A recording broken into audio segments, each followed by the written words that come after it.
Saudações, alunos dos colégios cívicos militares do estado do Paraná. Estamos começando mais uma aula de cidadania e civismo em que nós iniciamos a abordagem sobre um novo tema muito importante para a vida estudantil, para a vida pessoal e para a vida profissional de vocês. Esse tema é justamente a oratória e a retórica. O que é oratória e retórica? É justamente a arte que você vai ter de poder se comunicar. Uma boa comunicação é muito importante.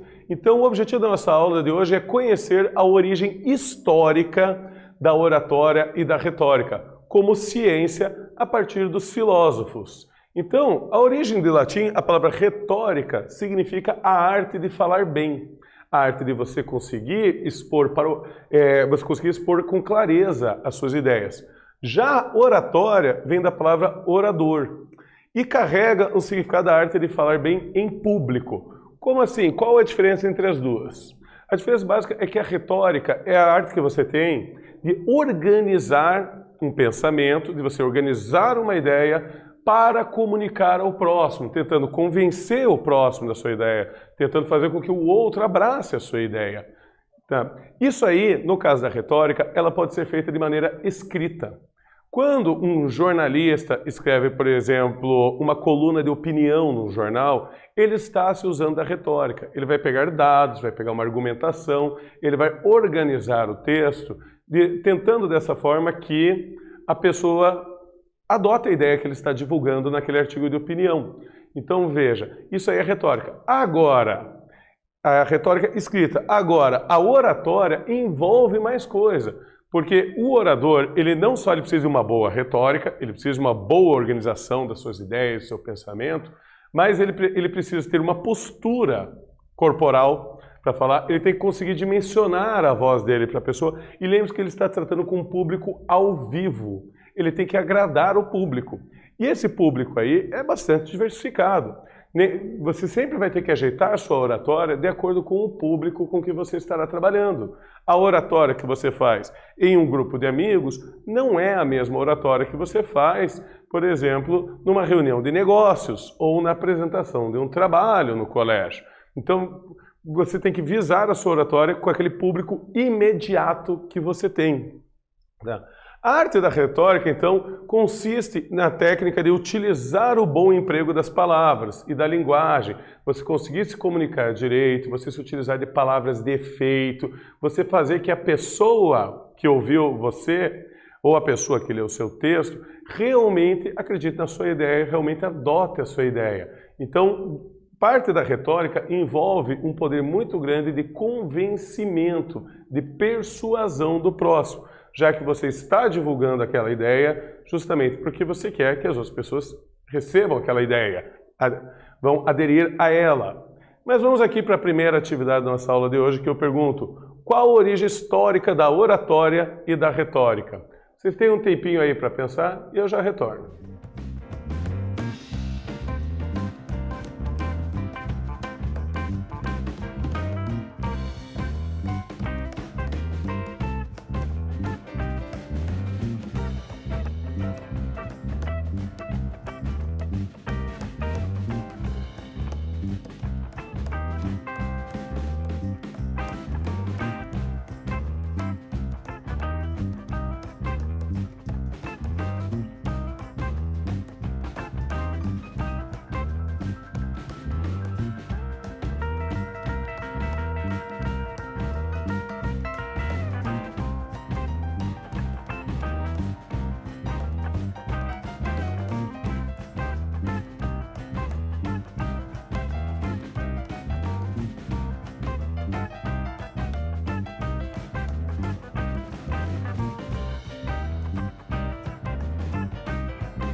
Então, alunos, conseguiram responder?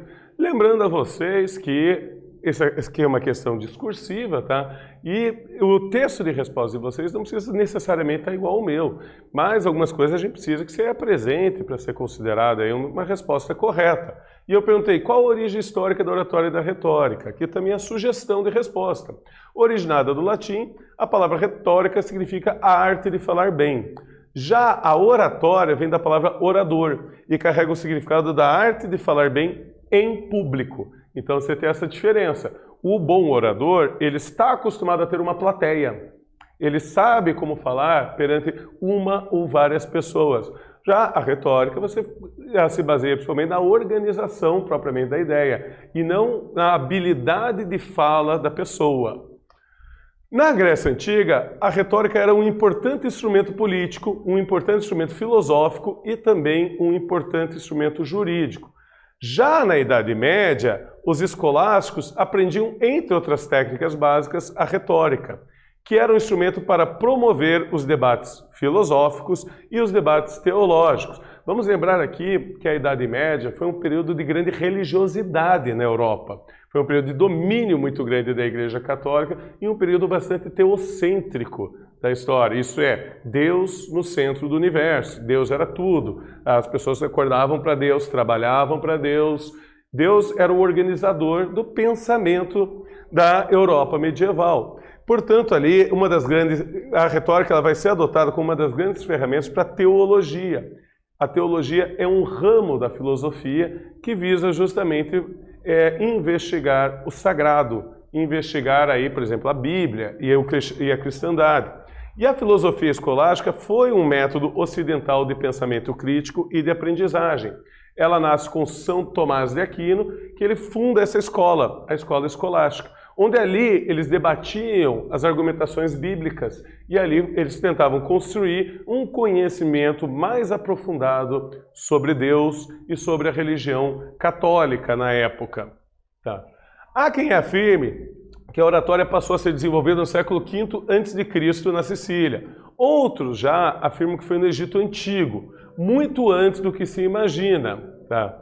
A Sicília, região da Itália, ficou marcada por ser o local originário da oratória, já que é o berço do primeiro manual de retórica escrito por filósofos. Esse manual visava justamente orientar os advogados que tinham como objetivo defender as causas das pessoas que desejavam reaver suas propriedades e bens tomados pelos tiranos na época. Então, a gente não sabe muito bem qual é o berço da oratória e da retórica, mas o fato é que desde que o ser humano descobriu a linguagem, ele aprendeu a se comunicar e ele foi aprimorando ao longo do tempo essa linguagem. Então, a língua ela é viva, ela se transforma de acordo com o momento, de acordo com o lugar. Tá? O grande destaque que nós temos para a Sicília é porque ali foi o primeiro lugar que realmente foi escrito um livro sobre como falar, discutindo isso. O que acontecia na Sicília na época? 2 tiranos assumiram o poder temporariamente numa cidade e eles roubaram bens de muitas pessoas e depois eles foram derrubados da sua tirania. Só que as pessoas aí gerou uma confusão depois sobre de quem que eram as terras que eles haviam roubado. E isso gerou inúmeros processos jurídicos, tá? Em que os cidadãos tinham que provar juridicamente que eram aquelas pessoas que realmente tinham direito à terra. Para fazer esses inúmeros processos, alguns advogados escreveram ali, alguns filósofos e advogados escreveram um primeiro livro sobre como argumentar, como falar, para você conseguir ganhar aquele processo. Então, por isso, por esse primeiro livro, a gente considera a Sicília o berço aí da retórica. Então, entendia-se que a oratória era uma ferramenta acessível somente aos cidadãos de destaque, os ricos e influentes nas decisões políticas, ou ainda para aqueles que nasceram com o dom da palavra. Veja aí, que nessa primeira situação da Sicília, tá, você tinha que contratar um advogado, você tinha que contratar alguém que dominasse essa retórica. Então, essa retórica e essa oratória, ela era acessível apenas aos cidadãos influentes, aos cidadãos que tinham dinheiro, que estavam tentando reaver a sua propriedade perdida. Por isso, pessoal, não era para todos, não era todo mundo que conseguiria desenvolver aí, ter acesso a essa arte e ciência da retórica e da oratória. Ainda na Grécia Antiga vai surgir também uma escola de filosofia que ficou muito famosa por sua retórica, que são os sofistas. Os sofistas utilizavam-se amplamente da retórica para vencer os debates políticos na Grécia Antiga e ganhavam fama e dinheiro ao ensinar a sua arte aos jovens cidadãos atenienses. Porém, para os sofistas, o importante era o convencimento de um fato, mesmo que o fato não fosse verídico. Isso deixaria de lado a verdade e as essências das coisas, o que incomodou Sócrates e o seu mais importante discípulo, Platão. Como assim? Os sofistas foram vários filósofos, era um grupo, por exemplo, de professores itinerantes. Eles eram contratados justamente para ensinar os filhos da elite grega como ganhar num debate, independente de se ele está certo ou não. Tá? Então, ele ensinava técnicas de como você conseguir ganhar uma discussão, um debate, mesmo estando errado. Essa é a crítica que Sócrates e Platão fazem aos filósofos sofistas, que eles não teriam compromisso com a verdade. Tá? Eles recebiam dinheiro, eles ensinavam como você ganhar debate, mas eles não tinham nenhum compromisso se aquilo era verídico ou não, se era verdadeiro ou não, se era justo ou não. Por isso eles são acusados fortemente aí por Sócrates e Platão. O que nos leva aqui a mais uma atividade em que eu pergunto: qual era a importância da retórica e oratória na Grécia Antiga? Vocês vão ter um tempinho aí para pensar e eu já retorno.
Então, alunos, conseguiram responder? Eu perguntei para vocês qual era a importância da retórica e oratória na Grécia Antiga.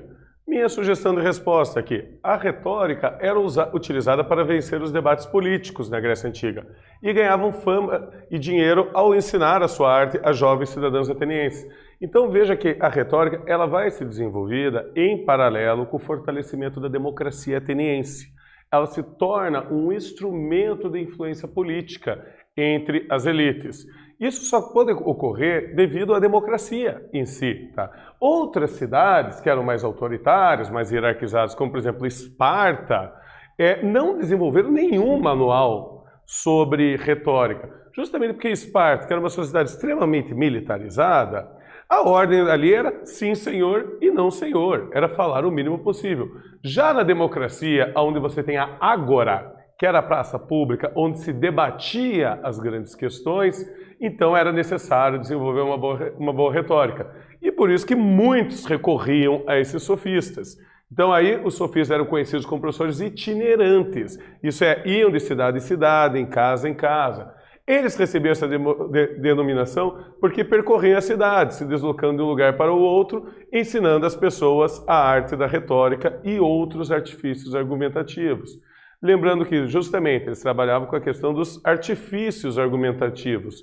Então, eles ensinavam como você vai ganhar um debate, como você vai argumentar num debate.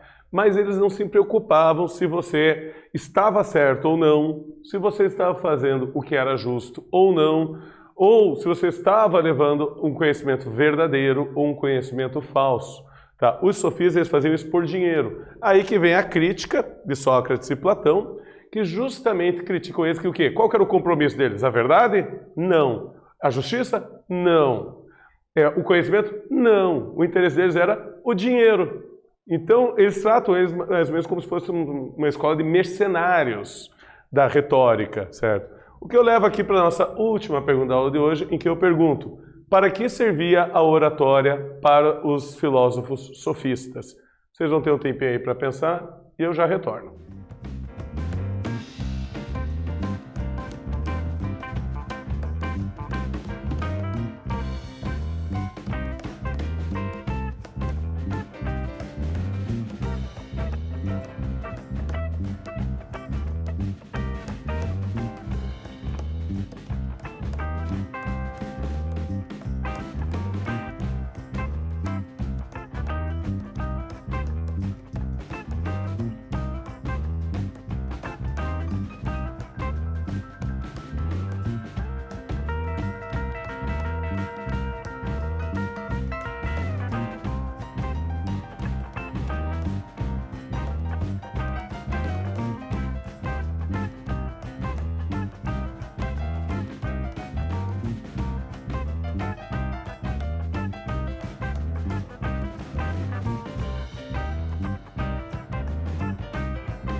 Então, alunos, conseguiram responder?